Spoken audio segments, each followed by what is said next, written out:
doctor Alejandro Cáribas, abogado, administrador, ex superintendente de bancos, expresidente de un banco mediano, conferencista, analista financiero, nos está ayudando a entender cómo está la situación del sector en Venezuela en medio de las distorsiones macroeconómicas tan grandes, que tenemos la tasa de inflación más alta del mundo, una economía que va a retroceder 10% o 7%, también calcula el Fondo Monetario Internacional, este año.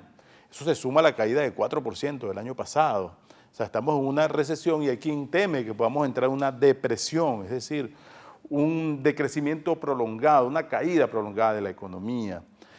Para los próximos meses, ¿qué avisora usted que puede ocurrir tanto en el sistema financiero como en la economía macro en general? Bueno, si no se toma ningún tipo de decisión como la que se han sugerido. Que parece que el gobierno no las va a tomar en un año electoral. El tema venezolano es que hoy estamos en las elecciones parlamentarias, el año que viene estamos en las elecciones de gobernadores y el otro año estaremos en las elecciones de las municipales y el otro estaremos en las elecciones presidenciales.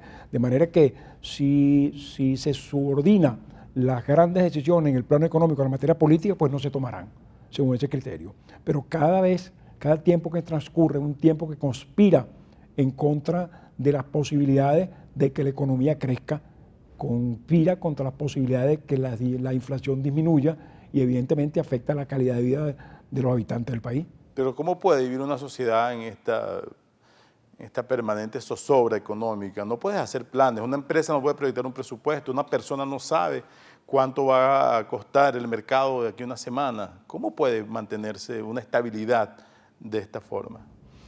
Bien, la realidad habla, los hechos hablan frente a cualquier expectativa. Bueno, eso es lo que estamos viviendo, una absoluta incertidumbre en materia económica. No solamente la planificación empresarial, que ya de por sí es imposible que haya una planificación, yo diría que ni a corto plazo. Las economías familiares, es imposible que haya cualquier tipo de planificación. Vivimos económicamente, podemos decir que vivimos en la incertidumbre.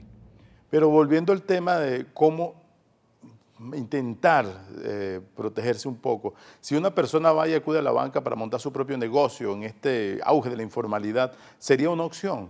Considerando que la banca está obligada a prestar muy por debajo de la inflación. Sí, y de lo que cobran los prestamistas, por cierto, que es un recurso de última instancia que una persona común, sobre todo en los barrios, clase media, termina recurriendo a estos prestamistas a 10% semanal.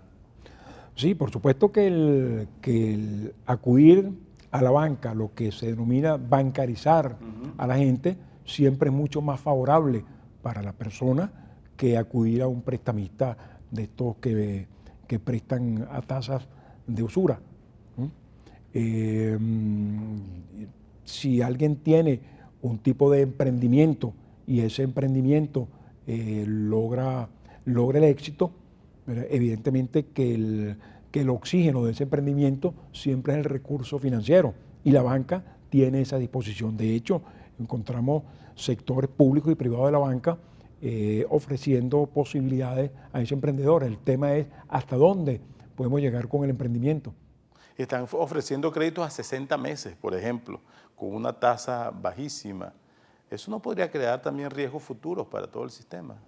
Claro, la banca frente a las carteras obligatorias, frente a esas posibilidades de hacer tipo de préstamos, llamémoslos sociales, ¿verdad? La banca también ha estructurado las captaciones.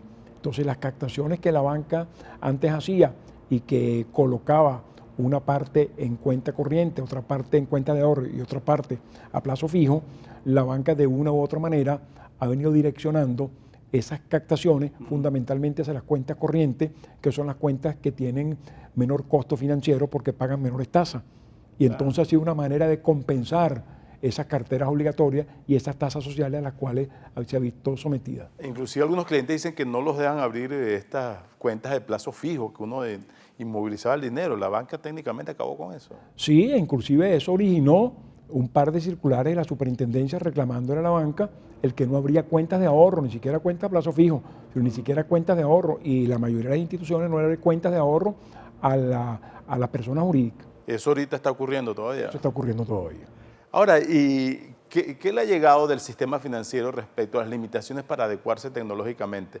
Con esta escasez de divisas que afecta a todos los sistemas de Venezuela, uno ve que cada vez hay menos cajeros automáticos, sale de Caracas, hay enormes colas cada fin de semana, porque además el retiro es muy limitado a 4.000 bolívares y no alcanza, la plata se va muy rápido. La bancarización en Venezuela también, o sea, el crecimiento que venía, que era muy tenue, está más en riesgo ahora. Sí, desde el punto de vista tecnológico, la banca tiene que estar sufriendo mucho porque al no tener divisa para todo el tema tecnológico, lo que se llama en la banca, en el lenguaje bancario, el core bancario, ¿verdad? Toda esa tecnología son venidas del extranjero, tanto el hardware como el software. Entonces, al no disponer de ello, pues evidentemente se deterioran los equipos, el mantenimiento de esos equipos, la aplicación de nueva tecnología, todo ello pues tiene un cierto elemento de limitado, porque como todo requeridor de divisas, si no los tiene, pues evidentemente trabaja en base al mantenimiento, pero no hay nuevos agregados. Y además, por lo menos el gobierno le dio un alivio a la banca privada cuando le quitó los trámites de divisas extranjeras, ¿no?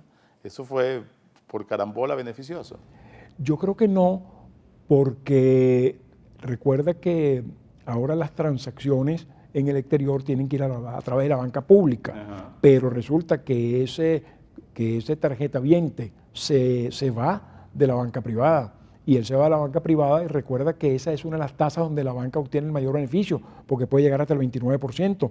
Difícilmente encontremos una persona que tenga una tarjeta nacional y que la pueda utilizar también para ir al exterior, y por obligación las transacciones fuera de Venezuela tienen que ser en la banca pública, que entonces vaya a la banca privada a buscar otra tarjeta. Pero entiendo que algunos bancos privados estaban quejándose porque el gobierno no les pagaba los dólares que ellos les habían adelantado a los usuarios en el exterior, no se los regresaban. Sí, allá había habido un pequeño percance, e inclusive uno de los bancos ya había dicho desde hace tiempo, hace más de un año, o más de 1 o 2 años, que ellos no trabajaban y habían abandonado la idea de trabajar con una tarjeta de crédito porque no les pagaban, pero luego el Estado les pagó, se puso prácticamente el día con ellos, y de una u otra manera pues la relación se mantenía. Y el problema central era que no se sabía qué tasa de cambio se iba a aplicar. Entonces la banca decía, bueno, si yo hago una transacción y en esta transacción aplico una tasa cambiaria de 12 y mañana se me la cambian a 20, ¿quién me paga ese diferencial?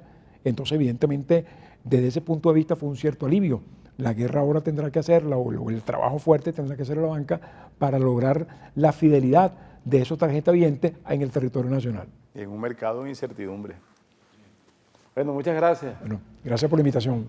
Gracias a usted por esta conversación, para ponernos al día sobre el sistema financiero en Venezuela, una de las grandes inquietudes en un país con tantos problemas económicos a todas las escalas.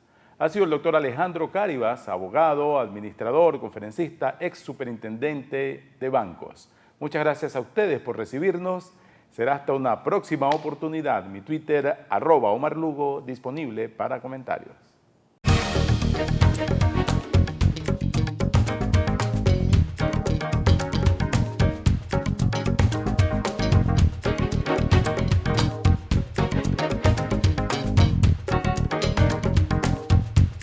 Quality Engines, elestimulo.com presentó.